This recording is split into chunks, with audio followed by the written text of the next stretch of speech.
to the revolutions in science and technology paradigms. The first EIU Science and Technology Symposium that Dr.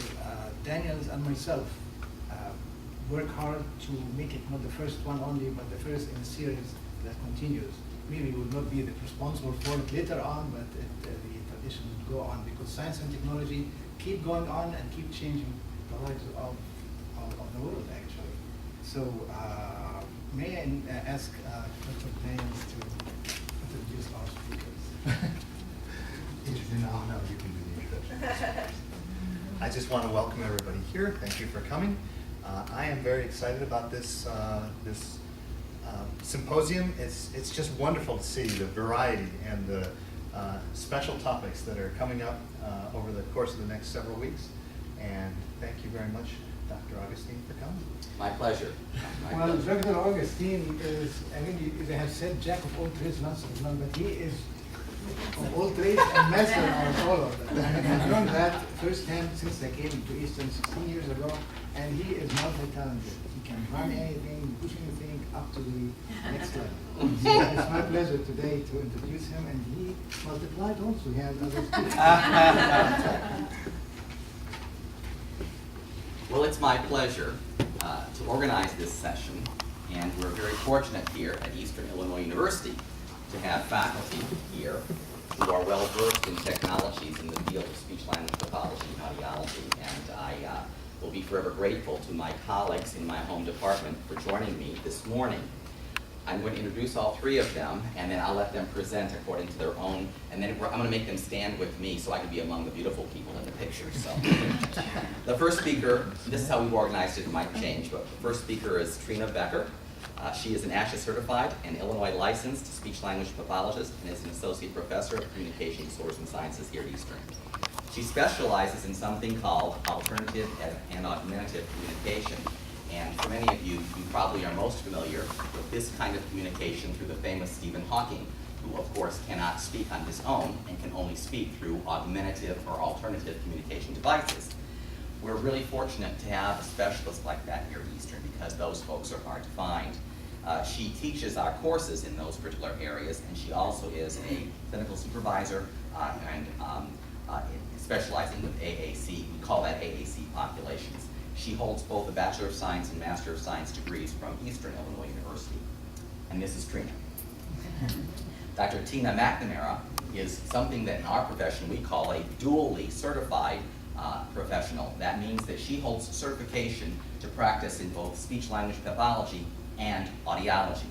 Her professional concentration is in the field of oral rehabilitation, and this is an area where you would be providing therapies for people who have hearing impairment, and so her specialization is in that particular area, and she also focuses heavily on educational audiology, providing those services in our public schools. She's an assistant professor of audiology here at the university, and she's also an educational audiologist and speech-language pathologist with the Special Education Association of Peoria County. She holds a doctorate of audiology from the University of Florida and bachelor and master's degrees in speech and hearing science from Bradley University and a certificate in speech-language pathology from Illinois State University. And our final speaker will be Dr. Rebecca Thronberg. Many of you probably recognize Becky because she has led a number of initiatives on our campus through CAA and other venues, assessment and such. So she's really well recognized, I think, on our campus. And she's also an associate professor of communication disorders and sciences. She coordinates the departmental honors program and graduate program, and she teaches courses in research methods, communication disorders, language acquisition, and various special topic courses. And she is the co-author, along with Jean Smitley, in the department of a publication called A Sound Start, Phonemic Awareness Lessons for Reading Success.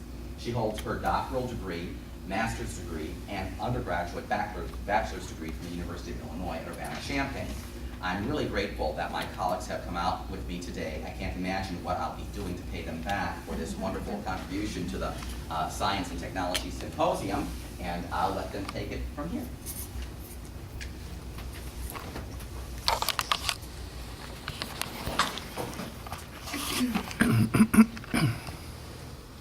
Okay, as Dr. Augustine mentioned, I work primarily with individuals who are nonverbal. So when you're nonverbal and can't communicate through your speech, we have to find alternative methods for communication.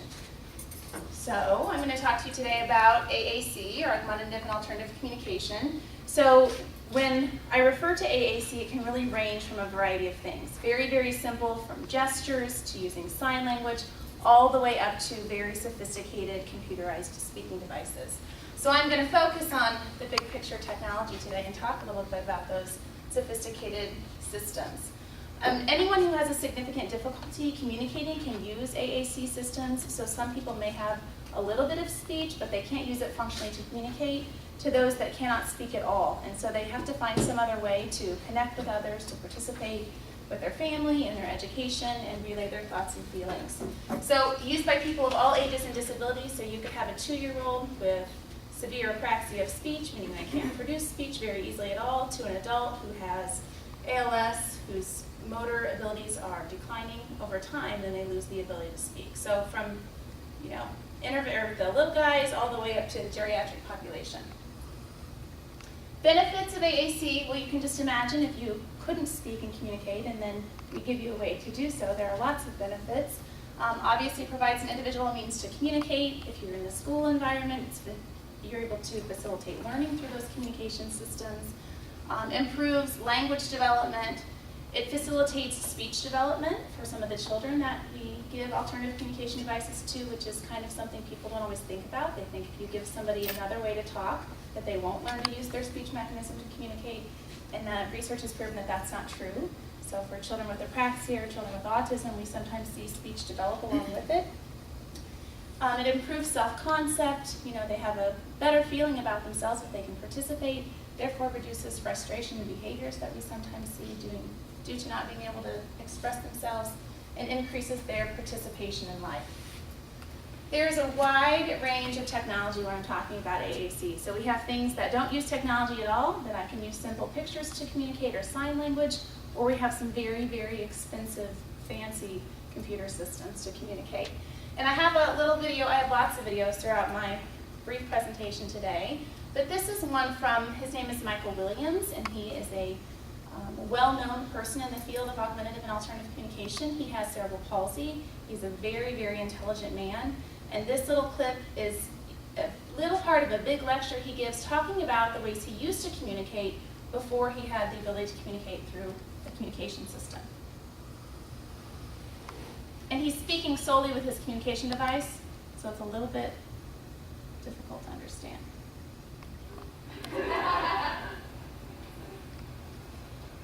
Have I told you yet how I communicated with people during this phase of my life?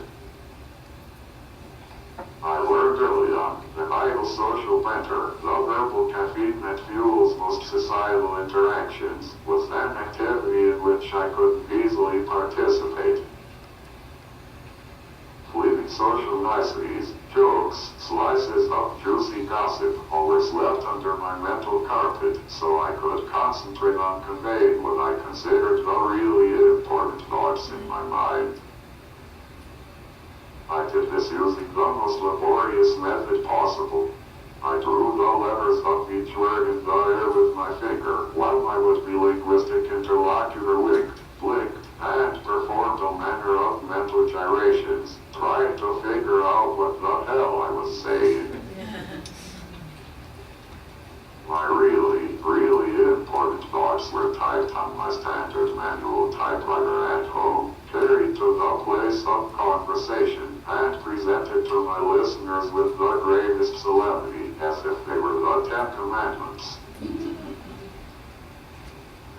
Needless to say, with communication methods such as these, one has few friends. Okay, so he's talking about when he first started, he was drawing the letters in the air to try to spell things out to other people. And when he wanted to say something really important, he would go home and type it on his manual typewriter and bring it back to somebody and communicate. So communication was definitely not easy for him. The communication device he's using is definitely not the newest and greatest thing out there right now. You can tell that he has pre-programmed those messages, and you can tell just by the words he's choosing as he's communicating. He's a really intelligent man. So that's kind of his progression through AAC, the fact that I'm going to spell things out, I'm going to use my typewriter, and he was literate. So, you know, we have lots of individuals, especially our children, who are not literate. So that was not even a choice for them to be able to communicate. So now we use a variety of systems. A lot of them have voice output, meaning that they speak for that individual. So we have things that are very, very low tech. So I can put 1 or 2 messages on these buttons at a time, and they can communicate very small, simple messages. I have what we call mid-tech systems. So I can put pictures on some of these devices, and I can record speech into them. So when they press the button, it will say what I'm put in that system. But if you had to record every single word into a system, that takes a lot of time. Let alone, this has 20 symbols on it, and an individual needs to say more than 20 things, you know, during any kind of activity. So very, very limiting. But okay to start out with children to get them participating. And then we have high-tech systems. So these are very sophisticated, fancy computers with speech-generating software on them, so that when I press, you know, a symbol, it will the speech will generate from the synthesized speech, just like you heard Michael Williams use. They can use keyboards and spell things out, so that it has text-to-speech capabilities. So my next video is just a video of one of the high-tech devices called the Dynavox, which is a very well-known company. And this video shows all the fantastic things that one of these devices can do for an individual. When Sarah was first able to communicate, she told me she loved me. Sarah's birth changed all of our lives. She has opened more doors and windows for all of us, taken us to different places in our life that we probably never would have been. That's your device singing.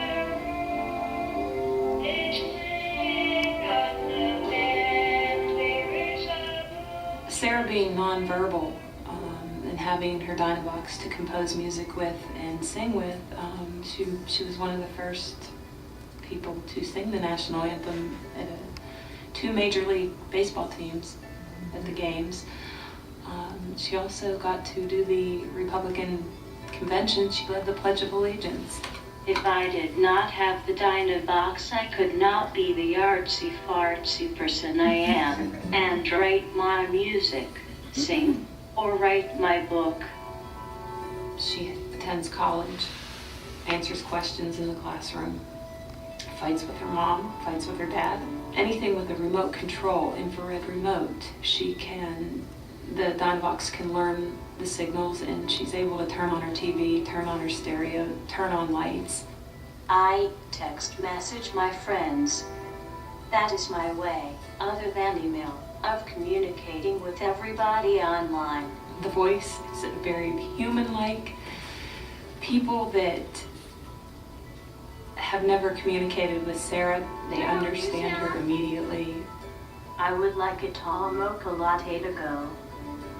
It just is, it's her life, it's her hands, it's everything. And if we didn't have it, I don't know what we'd do.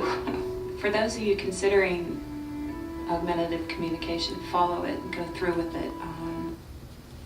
So you can see she had the 2 switches on her wheelchair. That allows her to move the cursors on her screen. So she uses 1 switch on one side to move the cursor as it goes through each symbol, and when she gets to the one that she wants, she then hits the other switch. Because she cannot use her hands to activate the communication system, so we have to find some other way. So again, wonderful technology that allows that to happen for her. So impressive, right? That she can use her device to compose music, to sing, to control her TV with a remote control, to be able to text message, email, get online. They're pretty amazing. So there's a variety of devices out there, and as you know, with everything, things change constantly, so keeping up with those is a challenge. One of the newer technologies is to activate a communication system through eye gaze. So they are now developing communication systems that have cameras on the bottom. So this one has a camera on the bottom, and this one has a camera at the top, and it reads the movement of your retina. So I don't need to control my head at all. All I need to do is to be able to look at the communication system. So I'm looking at a picture that I want to activate or a symbol that I want to activate. I'm holding my gaze on that for whatever specified period of time we can set for that individual, and it can activate it. So this is a little clip of Henry using his eye gaze system Again, you'll see that he doesn't use anything else but looking at the screen.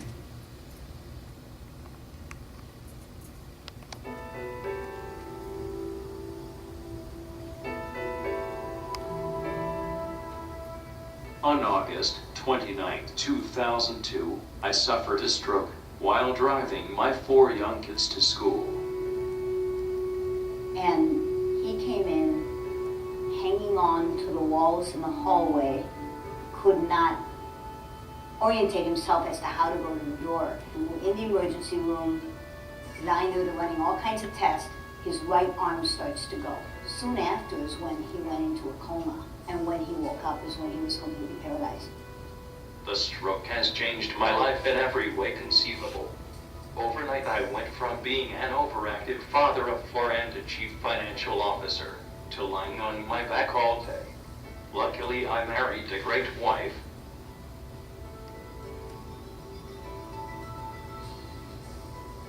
My family dynamics have changed with the Dynavox V. I can definitely assert myself more. Kids are kids though, and don't always listen. All of a sudden, he's jumping in, being able to say, what part of no don't you understand? You know, come over here, do it again, and he'll follow him down the hall, and they can't ignore him. I just think that's a great video clip to show how participation in his family and life just makes such a big difference for him. And he's a chief financial officer, so obviously a very intelligent man. And can you imagine how depression might set in and him regress from being able to participate with his family and others had he not had this ability to communicate through a communication device. So pretty amazing they can communicate with your eyes. And I should probably I'm taking up some people's time, but this is Stephen Hawking. How many have seen him on the news? Okay, so he has ALS and it's causing his muscles to decline in function. And so he activates his computer system through a sensor that rests next to his cheek. So right now the only muscle he can have consistent control of is this muscle in his cheek. So again, like Sarah was activating her device with her head switches, his device is doing the same thing and scanning and lighting up, and when he gets to the symbol that he wants, he tenses that muscle in his cheek and it reads that movement and activates the symbol. So pretty amazing. So we can find, whatever your disability is, there's a way out there now for you to communicate, whether it's through eye gaze or tensing of a muscle or activating a switch. It's pretty amazing. And I'm sure I can't imagine where they're going to evolve from now, because that seems pretty amazing in itself, but I'm sure things are going to continue to evolve. Another new technology that's a really hot topic in the world of speech pathology right now is using the iPad for a variety of things, and they do have communication software or communication applications out there for the iPad now. So, we have these very sophisticated, what we call dedicated devices that you've been watching the videos on that are made solely for communication, and now we have, iPads and Android tablets where anybody can make an application and they can use it for communication. So there's good things and bad things to the iPad. That's kind of a hot topic in speech pathology right now. It's a hot topic in terms of funding, because we do have to get these devices funded through insurance companies, Medicare, Medicaid, because they are very expensive. So like the eye gaze technology is about $15,000 by the time you buy the computerized system and the eye gaze system. If you just purchase a communication system on its own, if it's a dedicated one, it's about $8,000. So they're really expensive when you pose that to families that, can stress them out a little bit. But insurance has been great about funding, but now we've got this cheaper thing in the horizon that they're saying, okay, well, we could save, $7,500 if we buy one of these. The problem is the research is not behind these devices. Anybody can design a communication app, and do they really take into account language development and the words that people need to communicate? They're not very durable. Who do you call if they don't work? There's a variety of other things, but very, very hot topic in the technology world.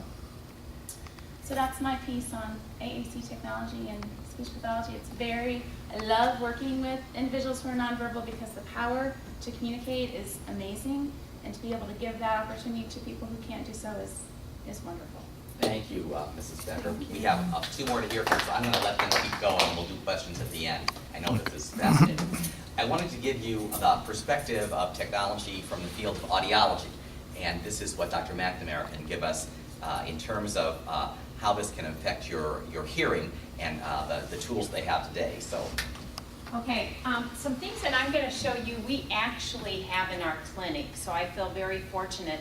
I can say that we have some of the best equipment, probably of many of the universities around, that we use for testing in our clinic. I'm going to talk about some technology advances in audiology in the area of our diagnostic equipment first. And in case some of you don't know audiology, we deal with the ears. Trina deals with the mouth, or the talking, and I deal with the ears, so we play that all together. But we do have a clinic that is open to the population, the general population, and we do hearing evaluations. Before, I did do some video clips, and this is a technology presentation, and my technology didn't work, surprisingly. But I was showing some videos of our old equipment that we had. And our old equipment, pretty much it was analog. It was very big, very heavy, and it wasn't portable. There wasn't much we could do with it. It sat in one place, and it was limited in the kinds of tests that it would do. Just this year, we were able to get this equipment, which is PC-based, and now we have the ability to do multiple tests, and many of the tests that we utilize are on icons on our screen, and we can just go up here and click it, and there's tests that we can do to help assess tinnitus or ringing in the ears. Anybody experience that a little bit, tinnitus or ringing at times? This equipment also lets us assess what we call ultra high frequencies. When we do evaluations, we usually test in the pitch range where most speech sounds fall. However, when people start to experience hearing loss, their high frequencies go first. So we usually don't test much above the speech frequencies. However, this equipment now lets us test in the very, very high frequencies above the speech range, and we can start to document if somebody's hearing changes early. And this is real critical for people that are taking drugs that may be affecting their hearing, ototoxic drugs, those kind of things. And this equipment enables us to do this. Now, it's really funny because the old audiometer looks something like this. It was about 3 times that size, and students just cannot handle it. They looked at it and they saw the buttons and that was it. They just shut down. It was very overwhelming for them. With the new equipment, we have a control panel that looks pretty similar to our old equipment, but the students now can operate everything with a mouse. So whatever they change on here can be changed on the screen by hitting icons with the mouse. And there's so much more at ease with a computer. It's just amazing. They are able to, I would say, it's more friendly to them. They feel much more comfortable with it. The best feature about this, you can see this actually is a window, and there's another, this is the booth where the individual set that we are testing, and here's where we set. Inside the other room, I can take whatever information I have on the screen and project it up on the screen in there. Also, we have that screen sitting 2 rooms down in what we call like a counseling room. So after I get done with my testing, I have all my information on this screen, which projects to another room where I can take a patient in and sit them down comfortably in a chair and be able to go over the test results with them. So before, everything we had to record manually. We had to make sure that it looked halfway professional when we finished our testing. And so we were doing all this paperwork, all this shuffling. Now we record our test results as we go along. It's on the screen. We take our patient into another room, we sit them down, we can show them everything that we did, and there's no time delay. So that's probably one of my favorite parts of this equipment. Another new feature that we have is called an admittance bridge. Again, if I could show you the picture of the one that we had before, I would say it was probably about this wide and this tall, very heavy. Now, this is the one we utilize in our clinic. This enables us to look and assess the middle ear status of an individual. Have you heard of people that have had fluid behind their eardrum, ear infections, and they went in, especially children frequently have those problems. They go in, they put a tube in the eardrum, it kind of lets the fluid out, it enables air to get into that middle air space, and that's how they treat it. With our new equipment, I did bring this just to show you that I wasn't lying, that we really did have this. With our new equipment, we can, this little admittance bridge does everything and more than what the old ones did. And it also can be interfaced with the PC. So we have a small screen here that shows our results when we run them on a client. And then we can set this in a cradle, and I have a picture of that in the next one. It can set in a cradle and then connect to a PC if we want to have a bigger screen. So what this does is this actually puts air pressure into the ear canal, and we check the flexibility or mobility of the eardrum, and we can see everything that's going on behind the eardrum.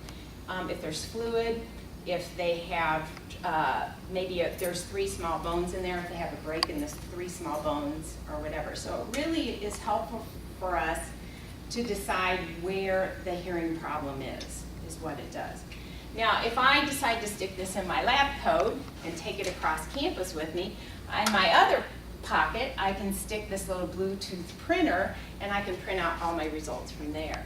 Also, what I can do is, I have a printer hooked up to my PC, so when I interface it with my PC, then I can make a larger copy if I like. This equipment will also interface with my big audiometer. So I can take my information that I have here and communicate with the audiometer and put all the results on one form. It's pretty exciting for an audiologist, I know. This is another piece of equipment that we have in our clinic. It's called a video otoscope. Now, how many of you went to the doctor and he's done the little otoscopic exam where he stuck the little otoscope in your ear and took a look, and you just kind of take for granted, or you take his word. Okay, oh, your ear looks good, oh, everything's fine in there. Well, what we have is now called a video otoscope. So we can look in a person's ear, and the image will pop up on our screen here. We also have this connected to a TV screen. So as we're looking in the person's ear, that individual can sit and actually look up on the screen and also see what you're looking at. So it's a great learning tool for our students, because as we're looking at things, I can pop it up on the screen and explain to them, but also it really helps when you're trying to explain to the client something that you see in their ear, like a tick. Actually saw a tick in somebody's ear one time. So we pulled it up on the screen, and there they could see.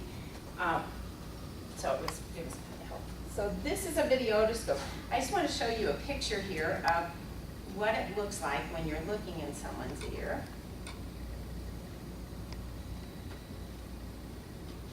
And this is the inside of the ear canal, and we're looking straight at the eardrum here.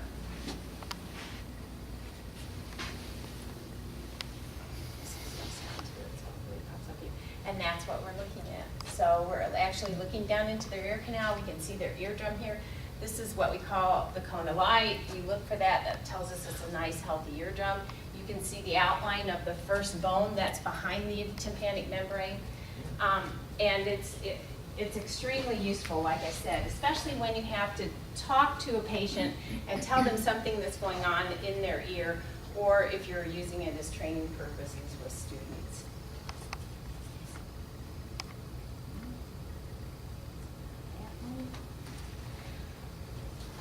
We also have what we call otoacoustic emissions testing in our clinic.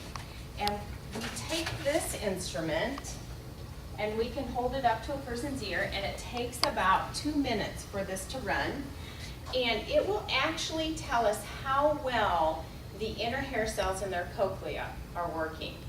It's very important for us to know that, because it helps us to distinguish whether someone has a permanent sensory neural hearing loss. Have you heard of people that have permanent hearing losses and they have to wear hearing aids, that kind of thing? this gives us information how those outer hair cells are working. Usually when someone has a sensory neural hearing loss, one of the first things that will go is the outer hair cells. So this instrument will tell us the integrity of those outer hair cells, and it will do it in like about 30 seconds. Another advance in our field of audiology has to do with what they call auditory brainstem response testing. What we do with this is we actually paste electrodes around a person's head, we put a sound in their ear, and we read brain waves of how they're perceiving that sound.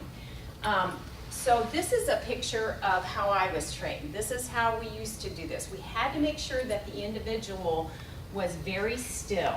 Because of muscle action, those kind of things would produce a lot of noise. Those electrodes would pick up that noise. So it was kind of difficult to do younger kids.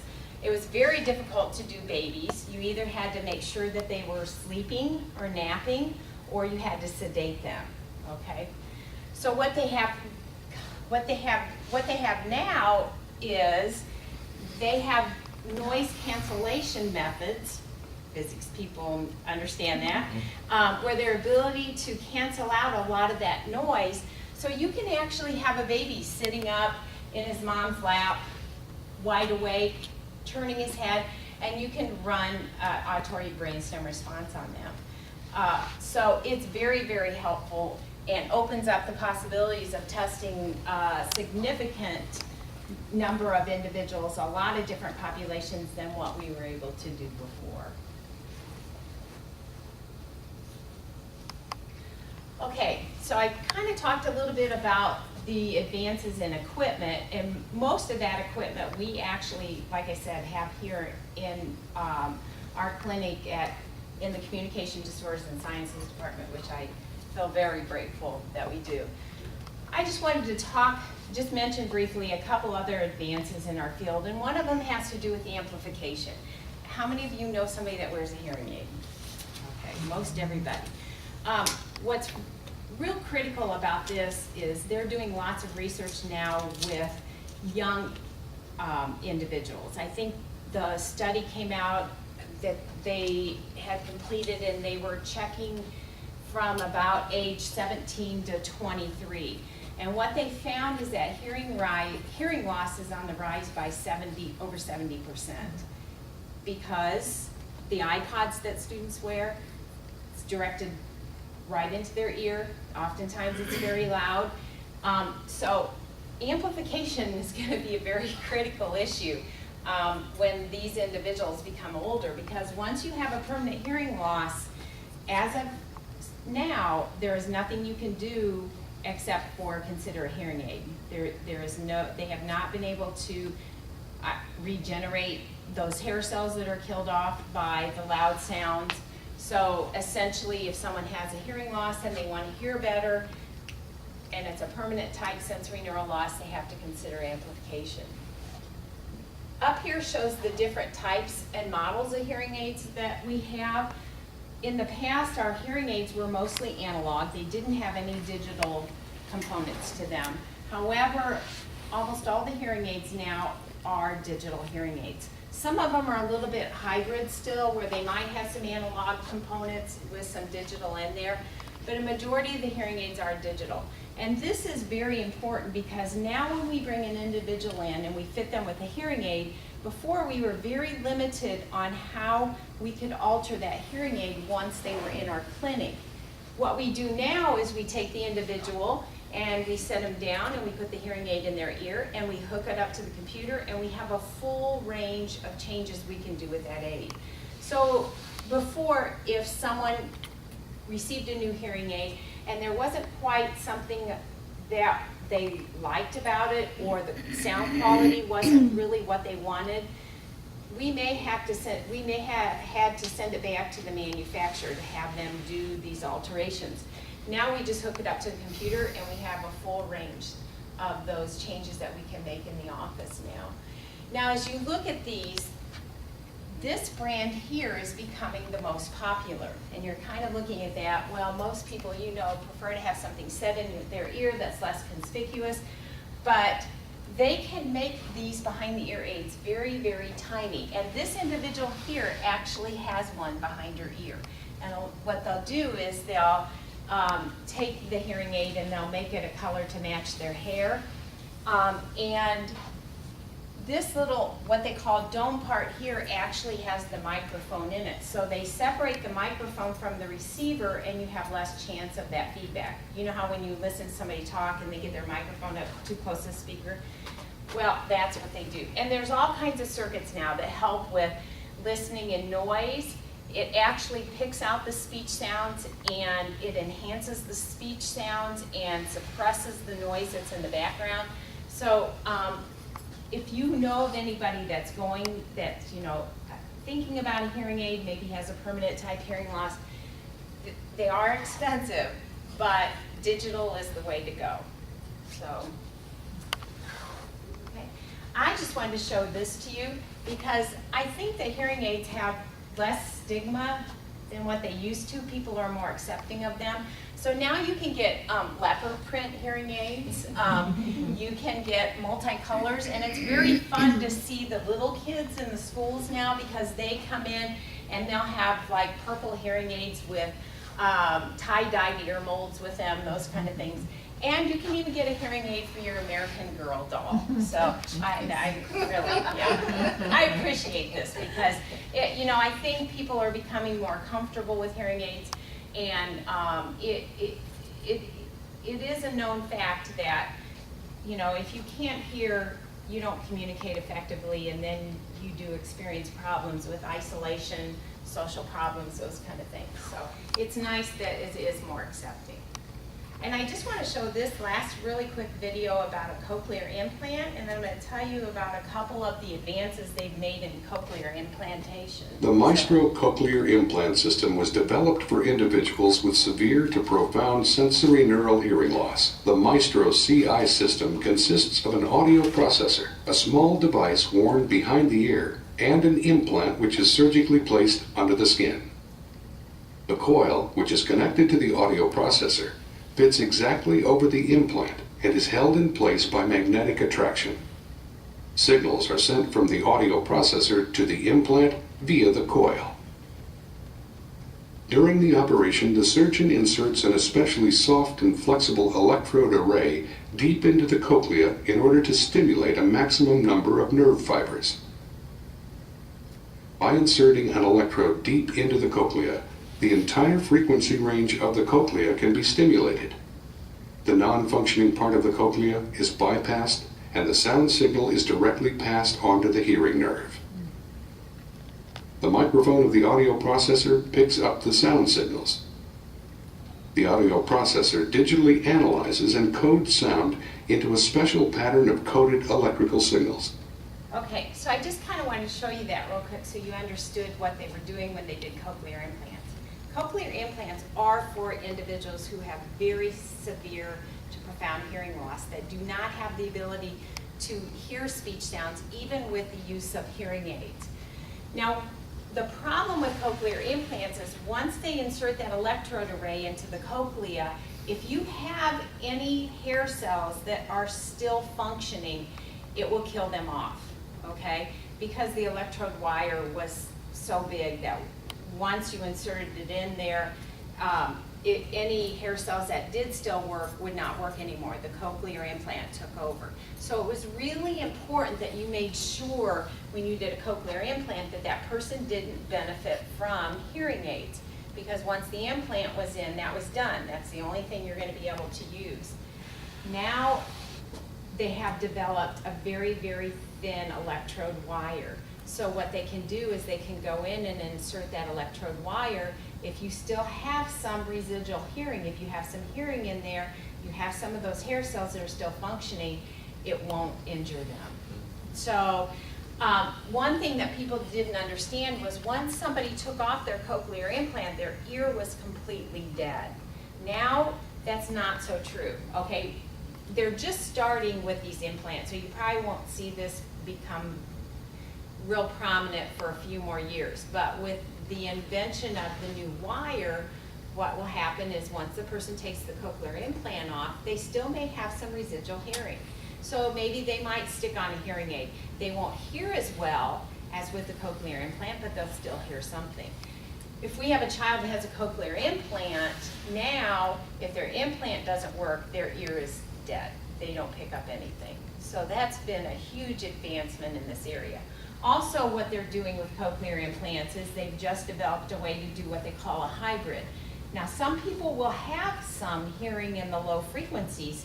That amplification may help, but then they have a significant drop in the high frequencies or the high pitches. Before, if they did a cochlear implant, you were going to wipe out any hearing that they had in the lows, and then they would totally rely on the cochlear implant. Now, what they're doing is they're inserting the cochlear implant so that the person can use their hearing in the low frequencies, and the implant will actually just kind of amplify that, and then the implant itself takes over in the high frequencies. So they call it kind of a hybrid, because they're still using like a hearing aid to help with the low frequencies, but the implant is taking over the high frequencies and making those sounds audible. So with those kind of advances, it's really, I think you're going to see more and more people who have significant hearing losses go with the cochlear implant, because they know that even without the implant, they'll still have some of their residual hearing, and they can go back to using a hearing aid if needed to at any time. So those are some of the advances that are going on in our field, and of course I'm kind of biased, but I think that it's extremely interesting, and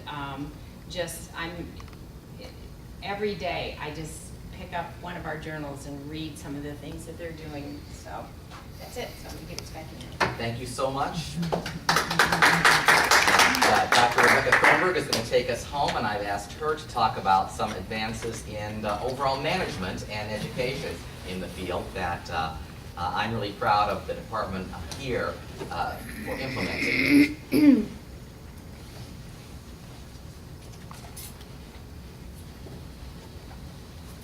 Okay, so Dr. Augustine asked me to talk about a little bit of about some of the technology that we use overall.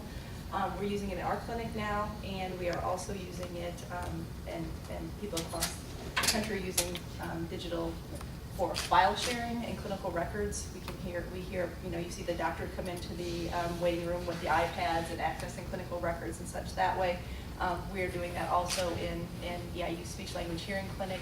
We used to just have a paper file system. Now we have two different ways to access our files. We have OnBase for kind of historical storing of records and files, and then we also use Zythos and Pantherfile for secure sharing of our weekly plans and drafts of reports between the faculty members and the student clinicians. In the past, we also recorded all of our sessions using videotape, and we had a big cabinet with VCR, VHS tapes, and that's the only way the clinicians could review their tapes. Now we have a digital system that people can watch from their laptops. We've used the new technology to enhance our education of our current graduate students. I guess one thing I'd like to mention also, though, is the same type of web-based communication is working in our field also for shortages. So in places like in rural school systems, like whenever they can't get an SLP to travel to a rural school that just has 2 people on the caseload in Southern Illinois, people are using Skype, people are using other web conferencing technologies to actually provide distance services. So we're seeing people with specialty areas actually providing assessment and treatment, and again, there's evidence in our field for it can almost equal effectiveness in many ways, that you're getting an expert person to do a diagnosis, and you're not having to get on an airplane to travel to California or New York to get that diagnosis done. So again, that's so the web conferencing will change our field as we're doing some distance assessment and treatment, and we are also then using that to train our future professionals. So when we looked at our program and tried to think about how can we replicate what we do in-house for our training program, and how might we do a similar thing for students at a distance, what can we do the same, and what would they need to be on campus for. So we studied our whole graduate program, and we looked at, again, there are certain things that our students are going to come back for face-to-face interactions on. Like Trina's AAC technology, we really can't put those AAC devices in their hands when they're further away. And actually, Tina's audiology testing they're also doing when they're on campus, because that equipment is so expensive and they need to run that computer system when they're here on campus. But many of our other courses in the graduate program, we figured out ways to try to get a very similar experience using distance technologies. So some of the main philosophies of our distance program that is similar to our residential program is that we will have as much interaction with the professor and other students. Sometimes when people think about distance education, they think about it being a self-study. I'm isolated, I'm by my home, I'm teaching myself, I'm just logging in for my quizzes and things, and our distance program using technology is very interactive, both with the professors and with the other students in their group. We are trying to make sure that they have the same experiences. So our traditional program courses are recorded, and then we stream them, and then we use Blackboard Collaborate, which allows us to have live interaction, which I'll show you in a second. So this is a picture of our classroom. We have a digital camera in the back of our classroom now that we're very happy with the quality. The first year we tried some piloting with Panopto and web cameras, and the quality just wasn't there. It didn't work reliably, the sound wasn't there. It caused a lot of problems, and we really weren't ready to kind of launch a distance program until we had better technology. Now we've got a digital camera and a different ISR recording system, and it really does give you just a view like you're in the back of the classroom. So our distance students who are out working full-time during the 9 months of the schools, they hear and see the same thing that our traditional students do sitting in the classroom. So here's a brief clip of Dr. Richard, our department chair, teaching in the classroom. And so you can see how the students at home can view and hear the same things that the people in the classroom are seeing. All right, so pragmatic language. How many of you worked with clients on pragmatic? You've worked autism, you've worked pragmatic. You worked with adults, with aphasia, TBI, you've worked pragmatic. Asperger's, certainly you've worked pragmatic, but even processing. When I taught distance classes about 5 years ago, I recorded lectures for the distance people. And there's a difference when you record a lecture. I'm talking to myself, I'm in a room, I've got my PowerPoint. I'm talking to myself, no one's there to answer, no one's there to look confused. You don't have that same kind of feedback. But now when we're recording live classes, those distance students are getting a very different experience. They are hearing the questions that the traditional students are asking, the responses that the faculty are getting. The faculty are showing video clips, they're showing demonstrations. So that digital camera in the back of the room can also zoom, and we're getting better over time at using those zoom functions and such. So we can zoom in when a video clip is showed, we can zoom in to a different screen when an object is shown. And again, we get, we do a lot of not just pure lecture. It's case-based type of discussion. It's let me ask you a question, let me follow up with your thinking on that, how, your thinking was off there, let's follow a line of questioning this direction then. So students hear all that. I mean, there's a very big difference when we record a live classroom session compared to when we record a lecture, and what we are hoping our graduate students get from that. So again, our recordings now are in the back. It's like a seat in the back of the class. And it's neat too, like, since this is our second year of our distance program, our faculty are starting to teach to those distance students too. So they're sitting there in the classroom and they're saying, okay, to the students that are sitting there, they're saying, let's ask these questions, let's ask these questions. Then we have live meetings with them in Blackboard Collaborate. And so a lot of times the instructors now will look up at the camera and say, cohort students, you be ready for this on Monday night. Or cohort students, remember we talked about this last Monday. this pertains to the question you have. So even in the live classrooms, they're talking, our faculty now are starting to talk to the people in front of them, but then they're also keeping in mind, hey, there's another group of 15 students out there that I know and I'm talking to, and I'm gonna tailor my comments to them as well. So that digital recording of the live classroom has been very valuable. The other piece of it that has been critical is Blackboard Collaborate, and we use that for synchronous discussions.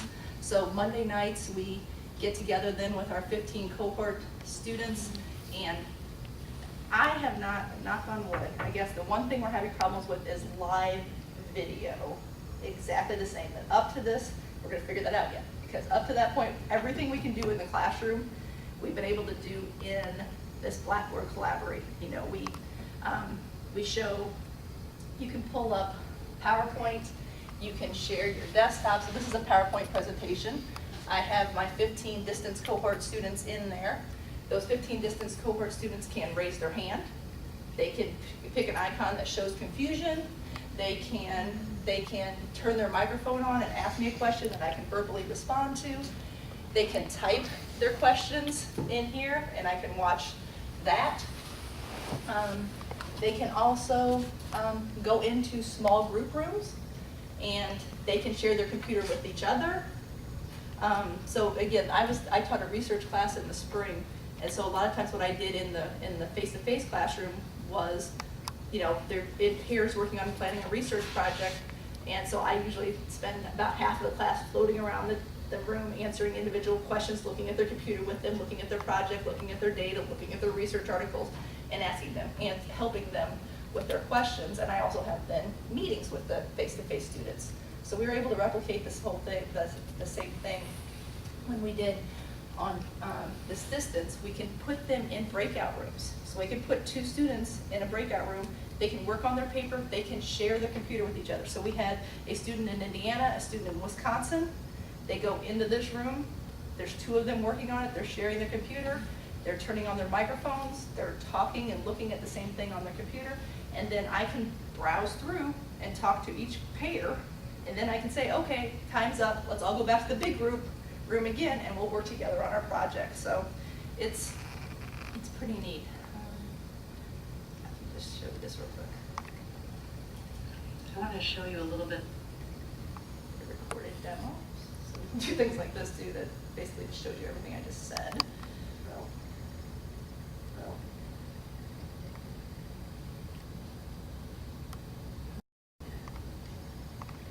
So questions? I think you guys can take a shot at putting some slides together from the students. Okay, if we're putting slides together, but we don't have all the data collected yet, is it just the draft of work in progress? Is that what you're looking for? Okay, so that was Susan. Susan was sitting there, she said, I've got a question, so she raised her hand, and I said, yes, Susan. Susan turns her microphone on, and she said, yeah, so we have a discussion about that. Then, Yep. Up to this point, that's fine. Like I think, yeah, you'll keep adding to. then another student typed a question at the bottom. I saw that. I was able to respond to that. And again, it's allowed us. I mean, we're a pretty perfectionistic group in our department, and it's allowed us to find ways to teach very, very similarly. And we hope we have the same types of outcomes as we've had with our traditional face-to-face programs. So that will be the end of my part. Well, would you join me in thanking my colleagues for presenting this morning? I've always been part of the Department of Communication, Source, and Sciences, and you can see that we're fortunate to have this incredibly dynamic group of faculty who stay on top of current technologies, and an incredibly supportive administration that ensures that they have access to the resources that they need to continue to provide the technologies that are necessary. Can you imagine how people in our region benefit from this incredible clinic here? What you can find here in our region is the gemstones of access. I know I speak from personal experience as my mother-in-law in her 60s came down with something called progressive aphasia, which was the loss of her ability to speak over time. And thank goodness I had colleagues who knew about AAC devices so that she could continue to communicate and be a part of her family as she lost her ability to speak.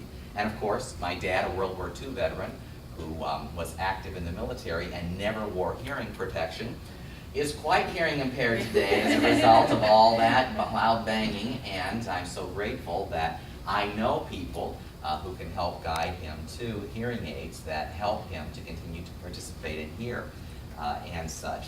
And we're also grateful. I just was invited to Budapest, Hungary, where I presented exactly what Becky just presented on a model for online education for comprehensive universities across the globe, not just in Illinois, not just in the Midwest, but across the globe. And so they have a regional, state, national, and international footprint here from this university. And so I'm so grateful to all of you, especially for presenting today. I could have never have presented this information the same way that you could. So thank you very much. Maybe you have one or two questions. Any questions? I have one or two. So anybody starts or I start? Now, is it true, the popular knowledge that, or idea that when a child has hear impairment in growing up, he will definitely, quote unquote, have speech impairment as well?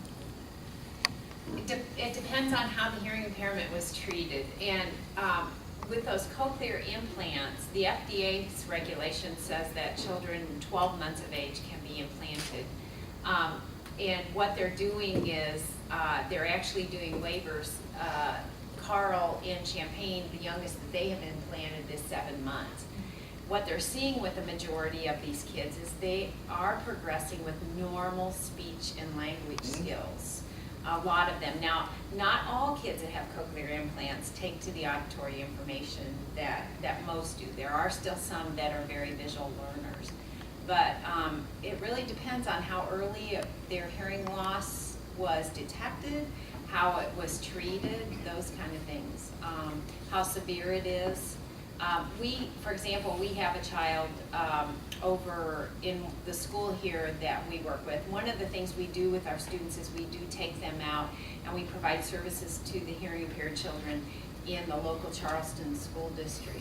And we have one child that has had a cochlear implant when she was like maybe a little bit over a year of age, and she still is not an auditory learner. I have another child that's had a cochlear implant about the same time, and you wouldn't be able to tell that she ever had a hearing impairment. So a majority, though, of the children with cochlear implants are developing normal speech and language. The one thing that's interesting about that, though, is they're doing some very 10-year longitudinal studies, and they're finding that the kids with cochlear implants still lag behind their peers in reading. So there's some areas that we still need to work on. Now, as a child, I was maybe 6, 7, 8 when they brought Helen Keller in Blood and Flesh in our school, American school in Alexandria, Egypt. I still feel the thrill here. And how could she do that in the age? I mean, it was 1800 something. How could she overcome this? Especially, she was not treated, I guess. Exactly. You know, unfortunately, intellectual ability plays a lot in that too. Mm-hmm. She had to be a very, very bright person that was just kind of held in because of her hearing and vision disability. And once she found avenues that she could communicate, then she was able to compensate really well for that. So, you know, I mean, you can provide kids with all types of services, but they have to have that intellectual ability to take those services or take those communication modalities that you give with them and run with them, you know, and be able to flourish. Now, last question before I give the floor other questions. Why is it there's big disparity between $3,000 a piece and $30 a piece as you see it on TV? Oh, yeah, that's a real sore spot with us. Because first of all, the one little hearing aids that you're going to order off the TV are not going to be digital. And second of all, they're not going to be specifically fit for your degree and type of loss. That's the one thing that we do as audiologists. We put you through extensive tests so we know exactly how much hearing loss you have at each pitch range. and how that's going to affect the different sounds or speech sounds you're listening for. So then we take a hearing aid and we will take your hearing loss and your specific information that we get and hook it up to the hearing aid in your ear, and we'll match that hearing aid to fit exactly each frequency or each pitch range that you need and how much loudness you need at that level. And that's what the digital does for you. So you're getting, it's like going to, it's like not having a vision exam and going to Walgreens and trying to figure out what kind of glasses you need, or go to the doctor, get your true prescription, and then fit it exactly. $30, $33. We are really having issues with that because there's lots of online sources now where they say you can order hearing aids. Another thing we do is, especially with some of those hearing aids, even the ones behind the ear, you have custom molds that fit into your ear. So we make everything to custom fit you. And if you order them online, they're not custom fit. So, it's kind of a one-size-fits-all deal, but you're not going to get the quality at all. Well, any other questions to our distinguished panel? I'm sorry. No, it's okay. When you were talking about the expensive equipment that you felt the students needed to come to campus, brought to mind the opening speaker, Bob Ehrman, and they have the same situation in nanotechnology at Penn State, and they're using a software that was rather inexpensive, where they can turn because the equipment that they use to examine the pieces in nanotechnology is very expensive, they can turn the control over to the satellite site, and they can control that. They have the same features on their computer screen, and they can manipulate, zoom in, zoom out. And I was saying, oh wow, you should check that out, because that would be something else that I can see that in audiology, because our new audiometer is PC based, and we're in the process now of bringing in Ethernet to hook it up so it can. If someone just need to write the software that would go with that program, you could manipulate everything on the equipment. I could definitely see that. You need to contact him. Yeah. You need to contact him, because I need to develop the software and make $1 million. Well, your with software, your software is already in place, Uh-huh. and what you're doing is through this one particular software package. All they had to do, he said it's free, is that? I think so. You recall? It was free, the Yeah. users, it was free, and, but then they could go in and control the zoom in, the location of, they can measure the pieces that they've located when they zoom in on that, like, I don't remember how many times.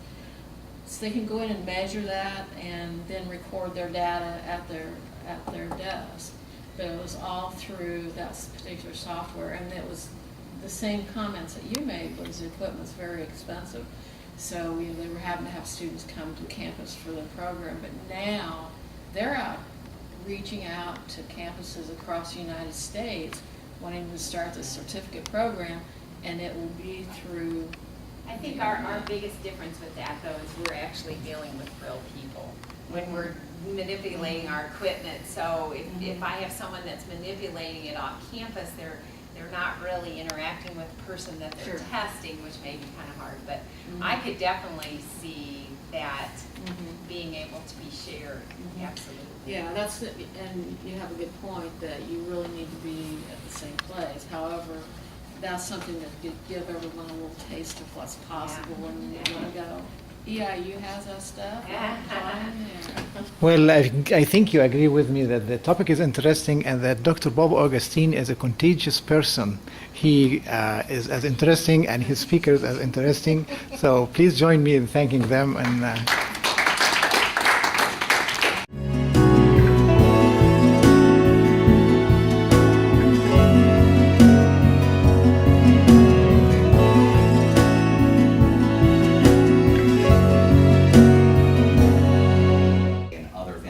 assessment and such. So she's really well recognized, I think, on our campus. And She's also an associate professor of communication disorders and sciences. She coordinates the departmental honors program and graduate program, and she teaches courses in research methods, communication disorders, language acquisition, and various special topic courses. And she is the co-author, along with Jean Smitley in the department, of a publication called A Sound Start, Phonemic Awareness Lessons for Reading Success.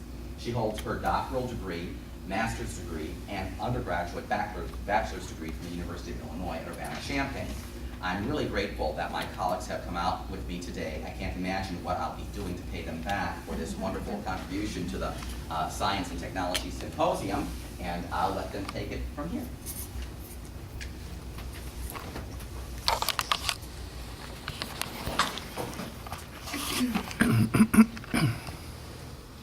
Okay, as Dr. Augustine mentioned, I work primarily with individuals who are nonverbal. So when you're nonverbal and can't communicate through your speech, we have to find alternative methods for communication. So I'm going to talk to you today about AAC, or Augmentative and Alternative Communication. So when I refer to AAC, it can really range from a variety of things. Very, very simple, from gestures to using sign language, all the way up to very sophisticated computerized speaking devices. So I'm going to focus on the big picture technology today and talk a little bit about those sophisticated systems. Anyone who has a significant difficulty communicating can use AAC systems. So some people may have a little bit of speech, but they can't use it functionally to communicate, to those that cannot speak at all. And so they have to find some other way to connect with others, to participate with their family and their education, and relay their thoughts and feelings. So used by people of all ages and disabilities. So you could have a 2-year-old with severe apraxia of speech, meaning they can't produce speech very easily at all, to an adult who has ALS, whose motor abilities are declining over time, then they lose the ability to speak. So from, the little guys all the way up to the geriatric population. Benefits of AAC, well, you can just imagine if you couldn't speak and communicate, and then we give you a way to do so. There are lots of benefits. Obviously, it provides an individual a means to communicate. If you're in the school environment, you're able to facilitate learning through those communication systems. Improves language development. It facilitates speech development for some of the children that we give alternative communication devices to, which is kind of something people don't always think about. They think if you give somebody another way to talk, that they won't learn to use their speech mechanism to communicate. And research has proven that that's not true. So for children with... He is of all trades and master of all of them. I learned that firsthand since I came to Eastern 16 years ago, and he is multi-talented. He can run anything, push anything up to the next level. So it's my pleasure today to introduce him, and he multiplied also. He has other speakers.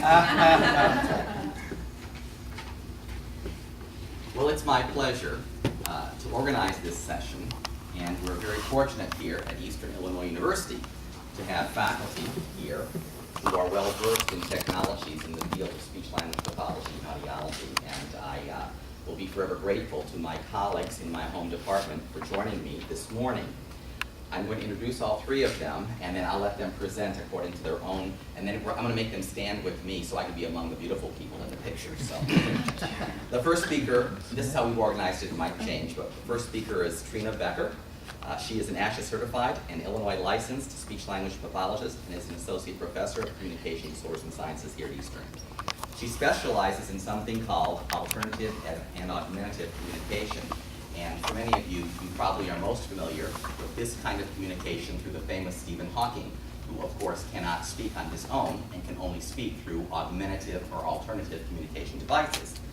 We're really fortunate to have a specialist like that here at Eastern because those folks are hard to find. She teaches our courses in those particular areas, and she also is a clinical supervisor and specializing with AAC. We call that AAC populations. She holds both a Bachelor of Science and Master of Science degrees from Eastern Illinois University. And this is Trina. Dr. Tina McNamara is something that in our profession we call a dually certified professional. That means that she holds certification to practice in both speech-language pathology and audiology. Her professional concentration is in the field of oral rehabilitation, and this is an area where you would be providing therapies for people who have hearing impairment.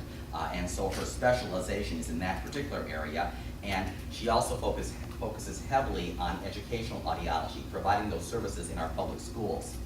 She's an assistant professor of audiology here at the university, and she's also an educational audiologist and speech-language pathologist with the Special Education Association of Peoria County. She holds a doctorate of audiology from the University of Florida and bachelor and master's degrees in speech and hearing science from Bradley University and a certificate in speech-language pathology from Illinois State University. And our final speaker will be Dr. Rebecca Thronberg. Many of you probably recognize Becky because she has led a number of initiatives on our campus through CAA.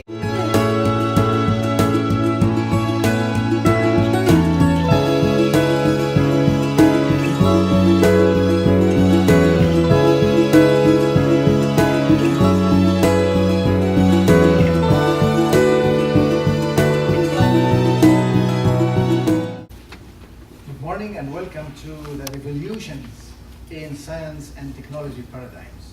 The first EIU Science and Technology Symposium that Dr. Daniels and myself work hard to make it not the first one only, but the first in a series that continues. Maybe we will not be the responsible for it later on, but the tradition will go on because science and technology keep going on and keep changing the lives of the world, actually. So may I ask Dr. Daniels to introduce our speakers? No, you can do the introduction.